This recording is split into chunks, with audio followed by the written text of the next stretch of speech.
Bonjour les belles âmes, j'espère que vous vous portez bien. Alors, la semaine dernière, nous avons parlé de mon témoignage, donc c'est plutôt moi qui ai parlé. Je me suis confiée à vous concernant les violences conjugales et ce que j'avais subi et comment j'ai pu m'en sortir, me relever. Je vous remercie pour tous vos messages d'encouragement, vos commentaires encourageants aussi. Euh, Aujourd'hui, je voulais donner un petit outil dont vous avez certainement entendu parler, qui s'appelle donc le violentomètre. Bon, alors c'est un vieux violentomètre qu'on m'avait donné en 2021, donc lors de ma séparation. Et donc je l'ai gardé précieusement, bon, avec quelques petites... bon, il y a du vécu, voilà, mais c'est le seul que j'avais sous la main et je me suis dit pourquoi ne pas en parler. Le plus important, je pense, c'est le contenu. Voilà, vous ne vous souciez pas de l'état de mon vieux violentomètre et l'état de mes ongles non plus, car j'ai mis un petit peu mes ongles à l'arrache, enfin mon vernis à l'arrache, le temps de venir précipitamment au cabinet. Donc faites pas attention, c'est pas le plus important. Donc, pourquoi je vais vous parler du violentomètre? Parce que le violentomètre, c'est un outil qu'on donne aux jeunes femmes, généralement, qui permet de mesurer, si vous voulez, le degré de violence. Je dirais même que c'est un outil de prévoyance. D'accord? Alors, il y a plusieurs cas. Soit on va vous remettre ce violentomètre, donc si vous allez voir, je ne sais pas, une psychologue, une assistante sociale, ou autre, donc soit un travailleur social, soit une, une personne, un accompagnant de bien-être, ça peut arriver. Moi j'en ai généralement, mais celui-là c'est le dernier qui me reste, puisque c'est en fait il m'appartient, c'est le dernier que j'ai. J'en avais quelques-uns au cabinet, mais bon c'est le dernier que j'ai là. Et voilà, j'ai souhaité vous le présenter parce que tout le monde ne connaît pas le violentomètre, qui est un outil, comme je disais tout à l'heure, qui permet de mesurer le degré de violence. Et je dirais même que c'est un outil de prévoyance parce que lorsque on est dans une relation, entre griffes, toxique, on ne se rend pas forcément compte du degré de violence, justement, que ce partenaire toxique nous fait subir. Euh, Quand est-ce qu'on part? Comment reconnaître une relation toxique? C'est ce que nous allons voir tout de suite avec ce fameux outil qui se nomme le violentomètre. Petit disclaimer, je m'adresse à toutes les femmes ainsi qu'aux hommes, bien sûr, mais plus particulièrement à la jeunesse. Généralement, j'aime bien m'adresser à la jeunesse parce que je pense, et j'ai toujours pensé, que la jeunesse d'aujourd'hui est l'avenir de demain. Donc c'est l'avenir. D'accord? Donc les jeunes qui sont pris en charge beaucoup plus tôt feront de bons adultes, ou en tout cas des adultes bienveillants, lorsqu'ils seront,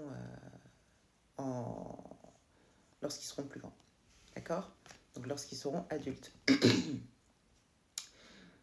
Donc pourquoi la jeunesse? Parce qu'aujourd'hui, comme je l'ai dit dans l'une de mes vidéos, il y a des jeunes qui se sexualisent assez rapidement avec les tendances qu'on voit sur les réseaux sociaux, etc.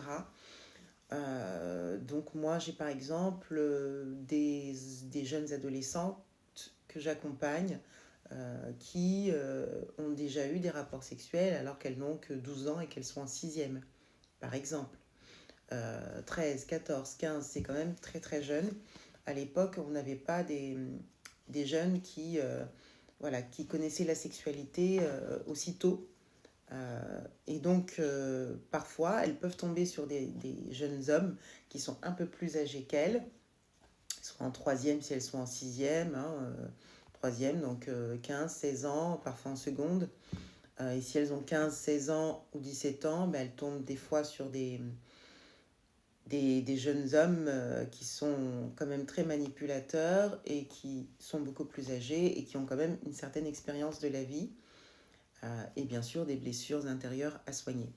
Mais enfin bon, aujourd'hui on va parler donc de ces jeunes filles-là.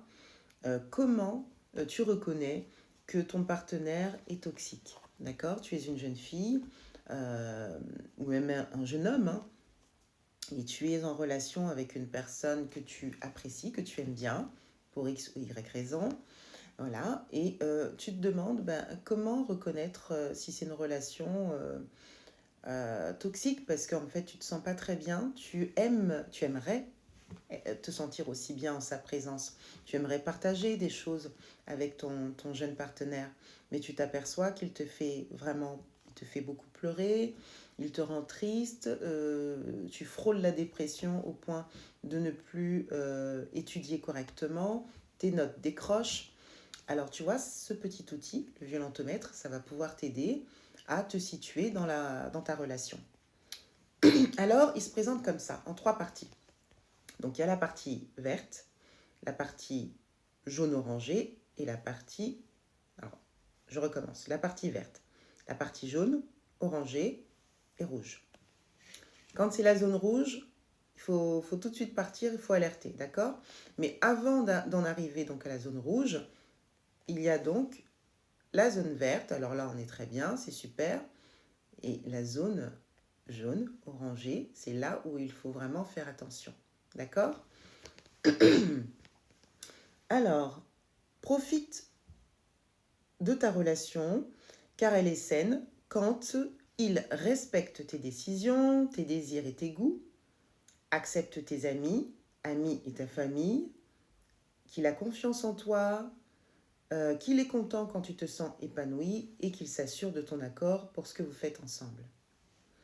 Ensuite, la partie jaune, vigilance et dit stop si il y a de la violence, pardon, quand il te fait du chantage, pardon, si tu refuses de faire quelque chose, rabaisse tes opinions et tes projets, se moque de toi en public, il est jaloux et possessif en permanence, il te manipule, contrôle tes sorties, tes habits, ton maquillage, il fouille ton téléphone, texto, mail, appli, il insiste pour que tu lui envoies des photos intimes, il t'isole de ta famille et tes proches et t'oblige à regarder des films adultes.